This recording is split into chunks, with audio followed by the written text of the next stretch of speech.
பண்ணிருக்காரு. பட் இந்த மாதிரி ஒண்ணு பண்ணல. நீங்க அந்த மாதிரி அது தீபக் தான் பேசினாப்ல, கதை சொல்லி ஓகே போய் பண்ணாரு. அதான் நாங்க ஆப்ஷன் பார்த்தோம், 2-3 பேர் ஆப்ஷன் பார்த்தோம். 2-3 பேர் ஆப்ஷன் பார்க்கும்போது கேட்கவும் ஆப்ஷன்ல இருந்தது. அப்படி இப்போ அவர் எப்படி ரீச் பண்ணலான்றது தான் பிளானா இருந்தது. அப்போ ஃபர்ஸ்ட் அவர் வந்து பண்ணலன்றாரு. அதுக்கப்புறம் வந்து அவர் ஹார்ட் பீட் சீசன் 1ஓட ரீச் பார்த்துட்டு அதுக்கப்புறம் தென் அவர் கூப்பிட்டாரு, கதை கேட்டாரு. கதை சொன்னோடனே பிடிச்சிருக்கு பண்றேன்னு, அவ்வளவுதான். அதுக்கப்புறம் ஈஸியா முடிஞ்சிச்சு. ஓகே மேம், சொல்லுங்க. நாங்களே செட் அடிச்சிருக்கிறோம். வேற வேற அவரோட ஒர்க் பண்றது ஆனா விட்டுட்டு போயிட்டாங்களே, அப்புறம் என்ன வந்துட்டார்ல இருந்தாலும். ஆனா என் கல்யாணத்துக்கு முன்னாடி வந்திருக்கணும்.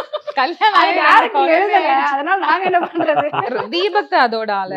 ஆக்சுவலி ஹார்ட் பீட் வந்து பிரெயின் தீபக் தான். அதை எழுதுறதா இருக்கட்டும், இல்ல எழுதுறதா ஃபுல் ஸ்டோரி, என்டையர் ஸ்டோரி, இந்த என்டையர் சிச்சுவேஷன்ஸ், என்டையர் கேரக்டர்ஸ் இது பில்ட் பண்ணது, ஒவ்வொருத்தரோட ட்ராக் எல்லாமே அது தீபக்கோட பிரெயின் தான். அண்ட் காஸ்டிங்கும் தீபக் தான் பண்ணியிருக்காங்க.